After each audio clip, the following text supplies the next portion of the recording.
अच्छा। हाय दोस्तों, तो आपका एक बार फिर से वेलकम किया जाता है मेरे चैनल पे। तो आज हम एक तीसरे टॉपिक के बारे में बात करने वाले हैं जिसका नाम है द इनोवेशन सेल्फ इन्वेंटरी।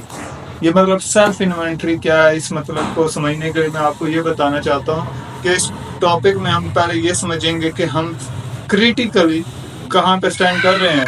आप जॉब कर रहे हो, आप हाँ, किसी भी जगह पे पढ़ रहे हो, क्या काम कर रहे हो, क्योंकि वो जानना ज़रूरी है हमारे आगे के गोल्स के बारे में। क्या वो जो काम अब हम कर रहे हैं, क्या वो वाकई हमें अब आगे लेकर जा सकते हैं, या फिर हम उन पे फजूल की मेहनत कर रहे हैं।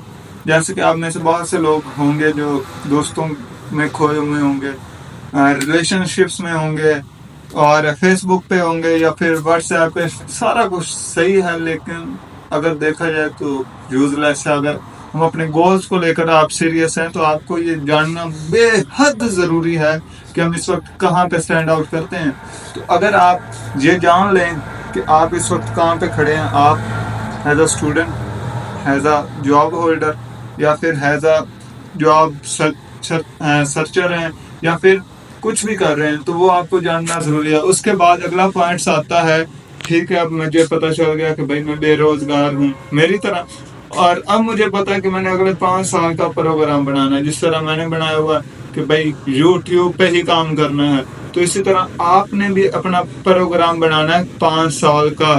ठीक है, 5 साल में आपने जो जो काम करने हैं, जो जो आपके आइडियाज हैं, जो जो प्लान्स हैं, उन्हें लिख लेना है कि आप 5 साल बाद ये अचीव करोगे।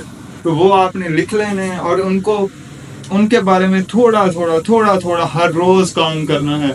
देखो, अगर एक अच्छी फिजिक्स बनानी हो तो उसके लिए भी टाइम लगता है, सालों लगते हैं। लेकिन अगर हम कुछ दिन करें, कुछ दिन छोड़ें, कुछ दिन करें, कुछ दिन छोड़ें, तो हमें 10 साल भी लग जाएंगे, तो लेकिन फिर भी बॉडी नहीं बनेगी।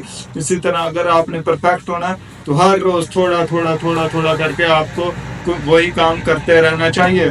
उसके बाद अगला प्रोसेस है कि अब हमने अपना प्लान बना लिया। अब इसके बाद आगे अब आपने ये रेशो निकालनी है कि आपने जितने भी आइडियाज पहले सोचे हुए थे, पहले पिछले 5 सालों में जितना प्लानिंग की हुई थी, क्या उसमें से कुछ आइडियाज आपने अप्लाई किए या नहीं किए।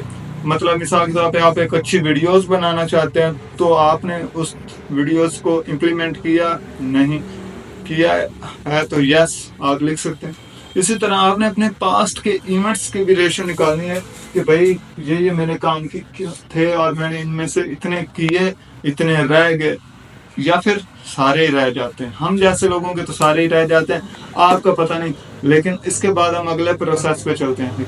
वीडियो इसी स्टॉप पे बात करने वाले हैं आपके प्रीजुडिसेस के बारे में कि हमारी चीज़ें क्या हैं। आई क्लेम, यार मेरे पास ना इतने पैसे नहीं है कि मैं कोचिंग की फीस भरूं, या इतने पैसे नहीं है कि मैं कॉलेज की फीस भरूं, मैं घर वालों से लेता हूँ ये वो, और हाँ मैं इतना रिस्क टेकर नहीं हूँ, मैं ये नहीं कर सकता, मैं वो नहीं कर सकता। ये आपके होते हैं प्रीजुडिसेस, और ये दुनिया के तमाम इंसानों के दिमाग में आता है, क्योंकि आपको पता है the brain have a trillion of cells, उसमें ट्रिलियंस ऑफ सेल्स हैं, और हर सेल के पास अपनी एक मेमोरी होती है और उसका एक अपना फंक्शन होता है। तो उसके हिसाब से मैं ये इस तरीके की चीज़ें देता रहता हूँ, क्योंकि जो हमारा दिमाग है ना, वो भी एक डिफेंसिव मोड में खेलता है। वो कहता है नहीं यार, हाथ तो लगाऊंगा लेकिन जल्दी खींच लूंगा, कहीं जल ना जाए। इसी तरीके हमारा दिमाग भी काम करता है। वो आपको प्रेजुडिस से यार तू ना एक काम ना कर, शायद इंदे चाहे हो जाए या हो जाए। इसी तरीके हमारा दिमाग भी इसी तरीके बात करता है। उसके बाद है 4 मोड्स आते हैं हमारी लाइफ में। 4 मोड्स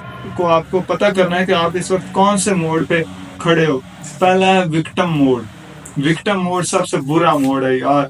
हाँ, वैसे यही आजकल चल रहा है, मार्केट में इसकी बड़ी डिमांड है, क्योंकि विक्टिम ही हर इंसान बना हुआ है। वो कुछ भी कंट्रोल नहीं कर सकता। खास तौर पे टीनेजर्स की उम्र में ये बहुत ज़्यादा हो रहा है कि वो किसी भी रिलेशनशिप्स को, किसी भी काम को वो कंट्रोल ही नहीं कर पा रहे। ये होता है विक्टिम मोड, सब कुछ बर्दाश्त करना है और आपने कुछ नहीं करना। दूसरा मोड है सस्टेनर मोड, कि दुनिया के हालात चेंजेस चाहे जिस तरीके के भी हों, हमने वहीं का वहीं रुके रहना है, और जो कर रहे हैं रोजाना की बेस पे वही करना है। तीसरा है ड्रीमर मोड। ये ना कुछ सस्टेनर से अबव है, ये तो अल्लाह का आपके खास करम है कि आप ख्वाब देखते हो। جو इंसान ख्वाब देखता है उसके अंदर ही आग लगी होती है, और वही कुछ करता है नया आने वाले दौर के लिए। और उसके बाद अगला जो मोड है वो है डूइंग मोड। आप मतलब अपने ख्वाबों को जो आप देखते हो रोज, उन्हें पूरा करने के लिए कितना वर्क वहाँ पे करते हो। तो ये है आज के चैप्टर का बेसिकली मतलब। शुक्रिया।